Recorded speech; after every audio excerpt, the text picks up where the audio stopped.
Salam Bapak Ibu Saudara-saudara dan selamat bertemu kembali di YouTube saya, Pendeta Rudolf H. Pasaribu Channel. Dengan dan lewat channel ini saya komit untuk senantiasa menyebarkan firman Tuhan, karena saya percaya berlandaskan Yesaya pasal 55 ayat 11, firman Tuhan yang saya dan Bapak Ibu Saudara-saudara semuanya juga ikut sebar lewat apapun, termasuk lewat khotbah ini, tidak akan kembali dengan sia-sia, tetapi akan bekerja sendiri lewat kuasa dan berkat urapan Roh Kudus.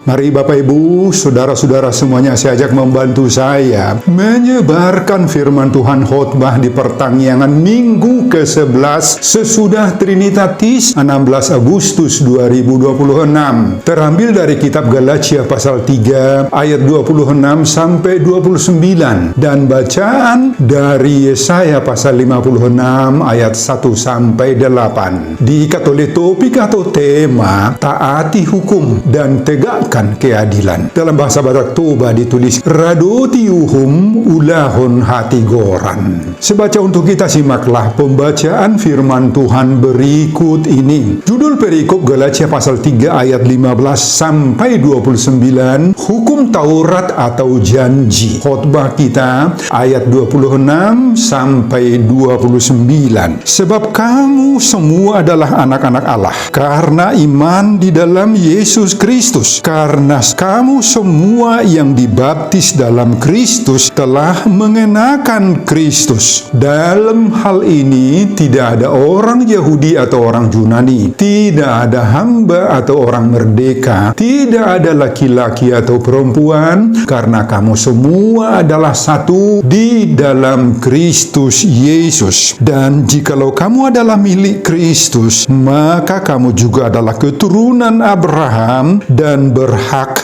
menerima janji Allah. Nah, Bapak Ibu dan Saudara-saudara, demikianlah nats khotbah kita di ibadah pertanggiangan Minggu ke-11 sesudah Trinitatis 16 Agustus 2026, dihubungkan dengan topik taati hukum dan tegakkan keadilan. Radotiuhum ulahon hati goran. Saudara, surat Galatia dikirim oleh Rasul Paulus kepada jemaat yang ada di kota Galatia, sebuah jemaat kecil yang terletak di Asia Kecil. Surat ini berisi pengajaran yang bertujuan untuk menjawab segala persoalan-persoalan teologis yang sangat mengganggu pertumbuhan iman, kerohanian, kepercayaan jemaat Galatia saat itu. Jemaat Galatia terdiri dari orang-orang Kristen yang sebahagian besar berasal dari latar belakang agama Yahudi, dan yang lain juga berlatar belakang non-Yahudi atau kafir.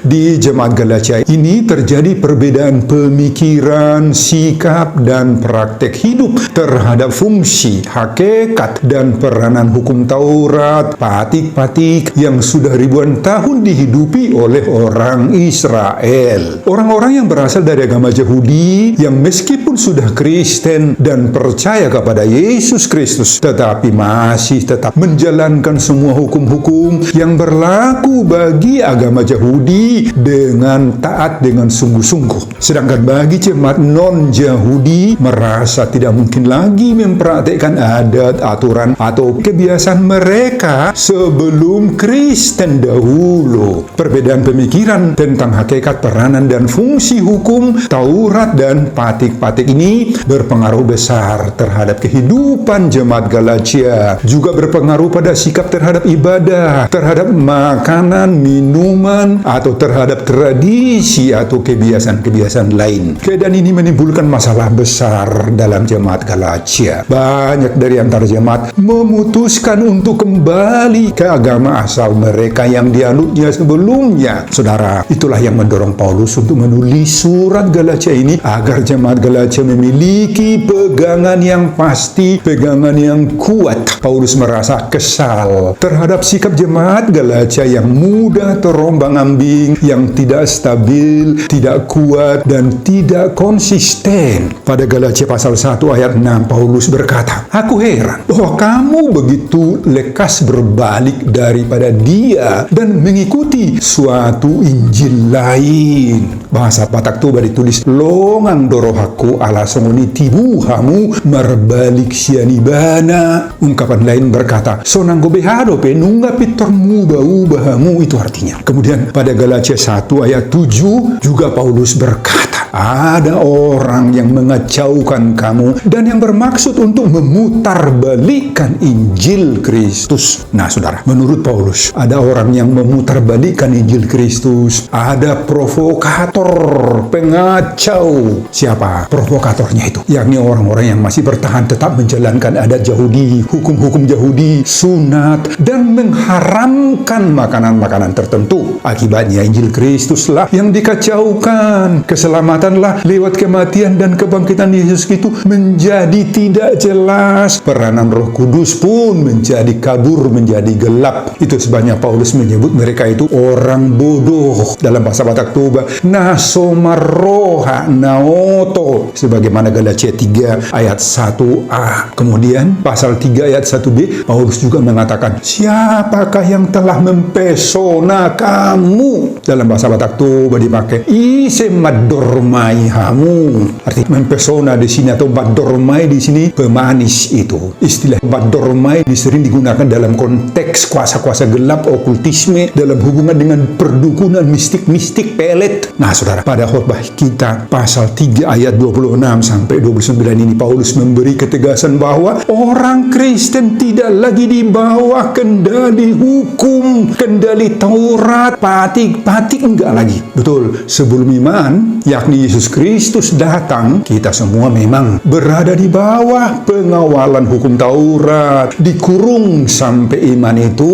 telah dinyatakan. Tetapi sekarang iman itu telah datang. Karena itu kita tidak lagi berada di bawah pengawasan si penuntun itu. Kita yang sudah dibaptis dalam Kristus, telah mengenakan Kristus, telah menjadi anak-anak Allah, dan telah satu di dalam Kristus Yesus. Kita semua sudah menjadi keturunan Abraham dan berhak menerima janji Allah. Nah, saudara, khotbah kita Galatia 3 ayat 26 sampai 29 dihubungkan dengan tema taati hukum dan tegakkan keadilan. Radoti uhum ulahun hati goran. Nah, tema ini sangat relevan bagi kita karena dunia kita sering penuh dengan ketidakadilan penuh dengan diskriminasi dan penyalahgunaan kuasa. Ini dunia kita. Tetapi di dalam Kristus kita dipanggil menjadi umat yang hidup dalam ketaatan, kesetaraan, dan keadilan. Di dalam Yesus Kristus itu maka kita sudah menjadi anak-anak Allah. Kita telah mengenakan Kristus dalam hidup kita. Kita sudah menjadi satu di dalam Kristus, dalam Dia, dan kita adalah ahli waris menurut janji. Nah, mari kita masuki dan pahami isi nats khotbah kita Galatia 3 ayat 26 sampai 29 ini ayat per ayat. Ayat 26, kita menjadi anak-anak Allah karena iman, kata Paulus. Pada ayat 26 ini Paulus berkata, kamu semua adalah anak-anak Allah karena iman di dalam Kristus Yesus. Artinya, status kita di hadapan Allah tidak ditentukan oleh faktor keturunan, oleh prestasi rohani, atau oleh kemampuan menaati hukum secara sempurna. Bukan itu yang menentukan hidup kita lagi, melainkan oleh iman kepada Kristus. Dalam kaitan dengan tema taatilah hukum, maka ayat ini mengoreksi motivasi ketaatan kita. Kita taat bukan untuk membeli keselamatan, tetapi karena sudah diterima sebagai anak Allah. Dari status anak Allah, inilah lahir hidup yang benar, yang tertib, dan mau menghormati hukum Allah. Ayat 27, kita sudah mengenakan Kristus. Paulus berkata di sana, kamu semua yang dibaptis dalam Kristus telah mengenakan Kristus. Nah, saudara, baptisan itu begitu berharga secara rohani, secara iman. Dengan baptisan baptisan ke dalam Kristus itu, kita sudah mengenakan Kristus. Baptisan itulah yang menggambarkan identitas baru kita. Orang percaya tidak lagi dibentuk oleh identitas lama dahulu yang dibangun oleh status sosial, oleh agama, oleh keunggulan diri, tetapi oleh Kristus sendiri kita dibangun. Ini sangat penting, apalagi dikaitkan dengan tema menaati hukum dan menegakkan keadilan. Sebab orang yang sudah mengenakan Kristus itu dipanggil harus meniru karakter Kristus. Apa karakter Kristus itu? Yaitu mengasihi, membela yang lemah, mau jujur, dan tidak memihak kepada kebobrokan moral. Ketaatan hukum tanpa karakter Kristus mudah berubah menjadi kekerasan, kesombongan, keangkuhan, dan tindakan yang diskriminatif. Kemudian ayat 28, kita sudah menjadi satu dalam Kristus. Saudara, dalam ayat ini Paulus berkata, tidak ada lagi Yahudi atau Yunani, budak atau merdeka, laki-laki atau perempuan, sebab semua satu di dalam Kristus Yesus. Nah, saudara, ini bukan berarti semua perbedaan sosial kemanusiaan itu sudah dihapus secara biologis atau secara budaya. Oh tidak, melainkan perbedaan itu tidak lagi menentukan hakikat hidup kita, menentukan nilai atau martabat dan hak seseorang di hadapan Allah. Dan inilah Bapak Ibu, inti dari keadilan Injil itu.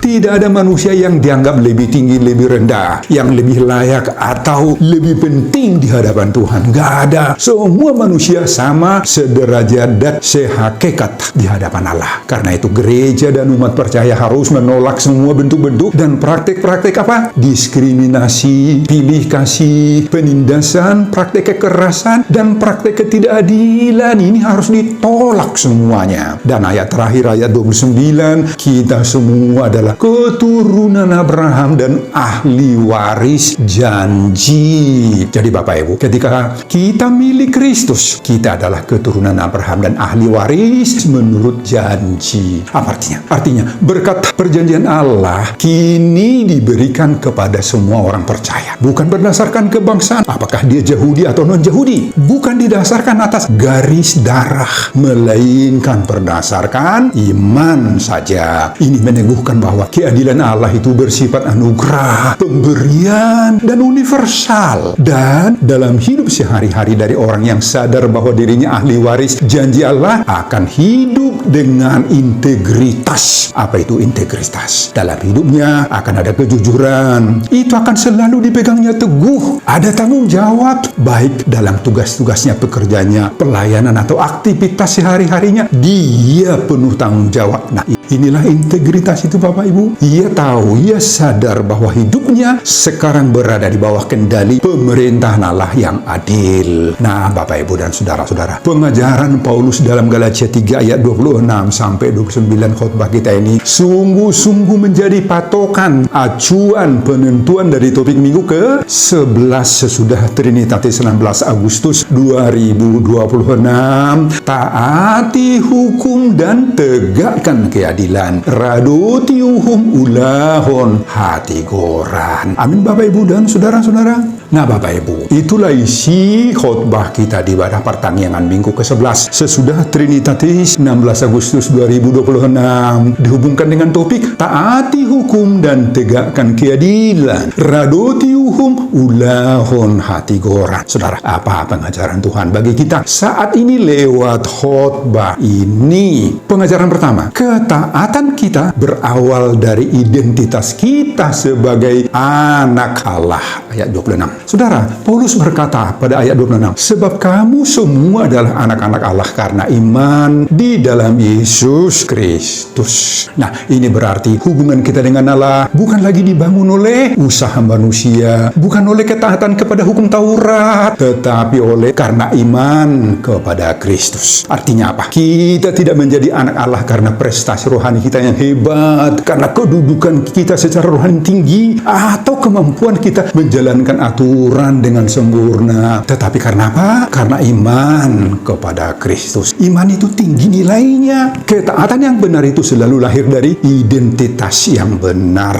Kita tidak taat supaya menjadi anak Allah, tetapi karena kita sudah menjadi anak Allah lah, maka kita taat kepada Tuhan. Nah, saudara, ini penting sekali. Sebab kalau kita tidak mengerti identitas kita ini, kita akan salah memahami tentang ketaatan sejati itu. Kita akan jatuh ke dalam ketaatan yang bersifat legalisme, yaitu merasa benar karena melakukan aturan. Tetapi hati kita jauh dari Tuhan. Kita bisa taat hanya karena takut dihukum, ingin dipuji, atau ingin dianggap secara rohani tinggi. Tetapi Tuhan menghendaki ketaatan yang lahir dari hati seseorang anak Tuhan, bukan karena terpaksa, bukan karena tekanan legalistik, tetapi lahir dari sukacita iman. Jadi Bapak Ibu, ketika Tuhan berkata, taatilah hukum, nah itu bukan undangan untuk menjadi sombong secara rohani, melainkan panggilan bagi anak-anak Allah untuk hidup sesuai dengan kehendak Bapa. Nah, ketaatan yang benar bukan sekedar menjalankan aturan, tetapi hidup menyenangkan hati Tuhan Sang Bapa kita. Seorang anak yang mengasihi ayahnya akan berusaha menyenangkan hati ayahnya, bapaknya tuh. Demikian juga kita sebagai anak-anak Allah, anak-anak Tuhan, kita taat kepada firman-Nya karena kasih Tuhan yang sudah kita nikmati. Nah, aplikasinya apa? Taat kepada Tuhan bukan hanya saat dilihat orang, bukan hanya dalam ibadah, bukan karena terlihat kerajinan kita mengikuti aktivitas gerejawi semata-mata. Oh tidak, ketaatan kepada Tuhan itu nampak, terlihat, teraplikasi dalam pekerjaan sehari-hari kita, dalam keluarga, dalam kehidupan kita dimanapun kita mengabdi. Nah, di rumah misalnya, taatilah orang tuamu, taatilah bapak dan ibumu, dan juga saudara-saudaramu. Hiduplah tertib. Di tempat kerja, jujurlah dan setialah dalam tanggung jawabmu. Di gereja, melayanilah dengan hati yang tulus, bukan untuk dipuji-puji manusia, apalagi bukan untuk menunggu-nunggu uang, pemberian hadiah. Dalam masyarakat, hormati aturan yang benar. Bergaullah dengan tetanggamu dan dengan komunitasmu di mana kita berada, serta jadilah teladan keiman. Nah, Bapak Ibu, jangan memakai status sebagai anak Allah itu sebagai alasan untuk hidup sembarangan, sembrono, hidup liar tanpa aturan. Jangan. Tetapi kita akan menghormati hukum, aturan sebagai bentuk kasih dan syukur kita kepada Tuhan. Orang yang sadar dirinya adalah anak Allah tidak akan memakai kebiasaannya untuk berbuat sesuka hatinya, tetapi untuk melakukan yang benar. Nah, dengan demikian kita sudah menghidupi seruan topik minggu di pertengahan minggu ke-11 sesudah Trinitatis 16 Agustus 2026. Taati hukum dan tegakkan keadilan. Raduti uhum ulahon hati goran. Amin Bapak Ibu dan saudara-saudara. Pengajaran kedua dalam hidup sehari-hari, kenakanlah Kristus. Ayat 27. Saudara, pada ayat 27 Paulus berkata, karena kamu semua yang dibaptis dalam Kristus telah mengenakan Kristus. Gambaran ini sangat kuat Bapak Ibu. Artinya apa? Hidup kita sekarang harus memperlihatkan karakter Kristus. Mengenakan Kristus itu berarti mengenakan sikap Kristus. Kasih Kristus harus ada dalam diri kita. Kerendahan hati Kristus itu harus kita aplikasikan. Keadilan Kristus juga akan terlihat. Artinya orang percaya kita tidak boleh tampak rohani dari luar saja, tetapi di dalam diri harus ada juga karakter Kristus yang nyata, yang melahirkan sifat-sifat yang baru. Jadi dengan mengenakan karakter Kristus itu Bapak Ibu, maka hidup kita harus penuh dengan kasih, adil, lembut kepada yang tertindas, tetapi tegas terhadap dosa, menolak semua kemunafikan. Nah, dengan mengenakan Kristus, maka kita tidak akan curang dalam hidup, tidak akan memanfaatkan orang lain, tidak akan menindas orang lain, dan tidak akan hidup dengan kepentingan diri sendiri atau egois. Tetapi dengan mengenakan Kristus itu, kita akan menjadi orang yang jujur, dapat dapat dipercaya, dan adil dalam setiap tindakan-tindakan kita. Jadi kalau kita sungguh-sungguh sudah mengenakan Kristus, Bapak Ibu, maka kita tidak hanya berkata setia kepada Tuhan, tetapi menindas orang lain. Kita tidak hanya sekedar berkata rohani alim, tetapi curang dalam usaha, mau manipulasi dalam keluarga, atau pilih kasih dalam pelayanan. Oh, tidak seperti itu lagi. Karakter mengenakan Kristus itu akan terlihat dalam keluarga misalnya. Jadilah suami, jadilah istri, jadilah orang tua, jadilah anak yang mencerminkan karakter Kristus. Dalam pekerjaan, jangan menipu, jangan memanipulasi tanggung jawabmu, dan jangan mengambil hak orang lain yang bukan hakmu. Dalam pelayanan, pakailah kuasa, pakailah otoritas Tuhan dalam setiap pelayananmu. Jika ada hubungannya dengan hidup dan pekerjaanmu, tegakkan keadilan, meniru hati Kristus yang adil. Saudara, keadilan bukan hanya urusan pengadilan atau negara, tetapi urusan kita juga dalam keluarga, dalam pekerjaan sehari-hari, dan dalam sikap harian kita. Keadilan ada dalam cara kita berbicara, cara kita memimpin, cara kita memberi keputusan atau memutuskan sesuatu dalam persoalan-persoalan penting, dan memperlakukan orang lain itu wajar. Keadilan dapat ditegakkan dengan tidak membela yang salah hanya karena dia dekat dengan kita, atau jangan mempermainkan kebenaran demi keuntungan pribadi. Nah, Bapak, Ibu, dan saudara-saudara, jika Kristus sudah kita kenakan, sekali lagi kita kenakan, maka kita pun makin mirip Kristus. Benar dalam sikap, bersih dalam hati, dan adil dalam semua tindakan-tindakan kita. Dan bahkan sudah menghidupi seruan topik minggu di pertengahan minggu ke-11 sesudah Trinitatis 16 Agustus 2026. Taati hukum dan tegakkan keadilan. Raduti uhum ulahon hati goran. Sekali lagi, kenakanlah Kristus, sehingga jadilah kita orang yang bisa dipercaya karena Kristus hidup di dalam kita. Amin, Bapak, Ibu, dan saudara-saudara. Pengajaran ketiga, di dalam Kristus tidak ada perbedaan kelas, semua sama. Ayat 28. Saudara, pada ayat 28 ditulis tidak ada orang Yahudi atau orang Yunani, tidak ada hamba atau orang merdeka, tidak ada laki-laki atau perempuan, karena kamu semua adalah satu di dalam Kristus Yesus. Nah, saudara, ini adalah deklarasi yang sangat kuat tentang kesetaraan manusia di hadapan Allah. Ini bukan sekedar slogan, Bapak Ibu, slogan persatuan, bukan, tetapi deklarasi bahwa di hadapan Allah tidak ada manusia yang kelas 1, kelas 2, kelas 3, kelas bembel. Nggak ada. Artinya dalam Kristus tidak ada manusia yang lebih berharga, lebih penting. Ada yang layak diperlakukan, ada yang tidak layak diperlakukan. Oh, nggak ada yang seperti itu. Karena semua status sosial, jabatan, atau jenis kelamin dari manusia di hadapan Tuhan itu sama saja. Semua orang percaya di hadapan Tuhan adalah satu dalam Kristus. Nah, saudara, inilah dasar keadilan Kristen. Keadilan bukan berarti semua orang sama dalam tugas, dalam fungsi, dalam sifat-sifat karakter.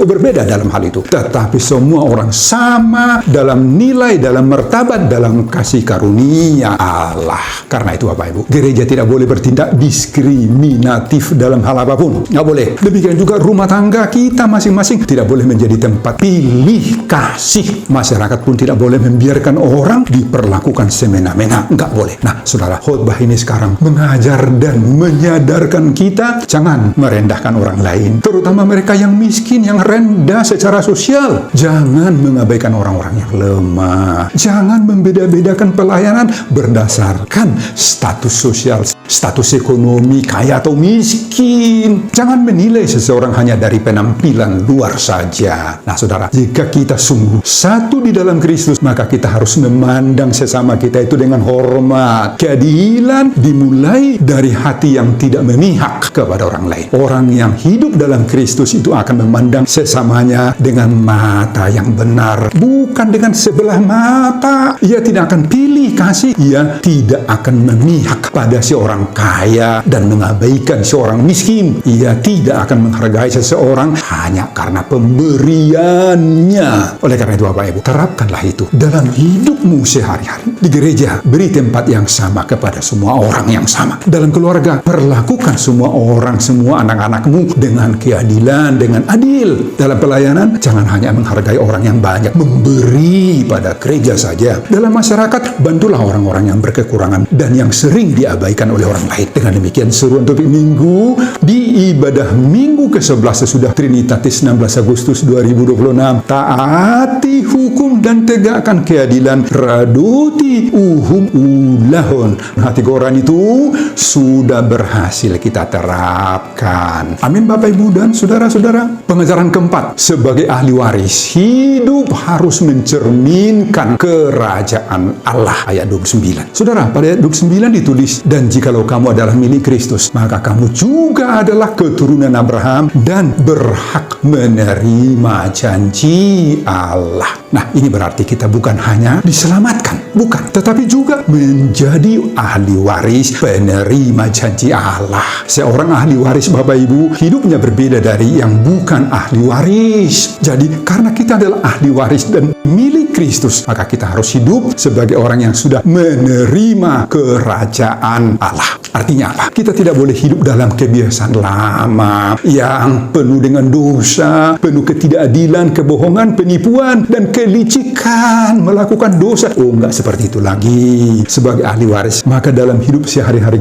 kita membawa nilai-nilai kerajaan Allah. Yaitu apa? Kebenaran, damai sejahtera, kasih, ada keadilan. Kita dipanggil menjadi terang di tengah-tengah dunia yang gelap ini. Nah, saudara, sebagai ahli waris Allah, jadilah pembawa damai di tengah-tengah konflik atau di saat orang saling membenci. Jadilah pembawa kebenaran di tengah-tengah kebohongan dan berbagai-bagai praktek penipuan. Jadilah penegak keadilan di tengah-tengah ketidakadilan. Dan jadilah saksi Kristus dalam perbuatan nyata dalam hidup sehari-hari. Bukan hanya sekedar dalam ucapan kata-kata. Hindari semua gosip-gosip. Hindari. Biarlah hidup kita menjadi cerminan Kristus. Nah, saudara, kiranya Tuhan menolong kita semua untuk taat kepada hukum dan menegakkan keadilan dalam keluarga, dalam gereja, dalam pekerjaan, dan dalam masyarakat. Sehingga lewat khotbah pertanggungan ini kita dapat berhasil mengaplikasikan seruan topik minggu ke-11 sesudah Trinitatis 16 Agustus 2026. Taati hukum dan tegakkan keadilan, raduti uhum ulahun, hati koran. Amin Bapak Ibu dan saudara-saudara. Sebelum saya mengakhiri khotbah ini kembali, saya mengajak Bapak Ibu dan saudara-saudara untuk membantu saya menyebarkan firman Tuhan khotbah di ibadah pertanggungan minggu ke-11 sesudah Trinitatis 16 Agustus 2026 dari Galatia pasal 3 ayat 26 sampai 29 ini, agar semakin banyak orang yang melakukan seruan topik minggu, taati hukum dan tegakkan keadilan, raduti uhum ulahun, hati goran, termotivasi lewat khotbah ini. Simak juga video-video khotbah saya yang lain agar Bapak Ibu dan saudara-saudara memiliki sentuhan pemahaman rohani yang semakin diperkaya. Bukan di YouTube saya, Pendeta Rudolf H. Pasaribu Channel. Selamat mengikuti ibadah pertanggungan minggu ke-11 sesudah Trinitatis. Tuhan Yesus memberkati kita. Salam Horas. Amin. Terima kasih Tuhan atas semua berkat-Mu melalui khotbah yang kami dengar saat ini. Berkatilah Tuhan khotbah ini, karena khotbah ini mengingatkan kami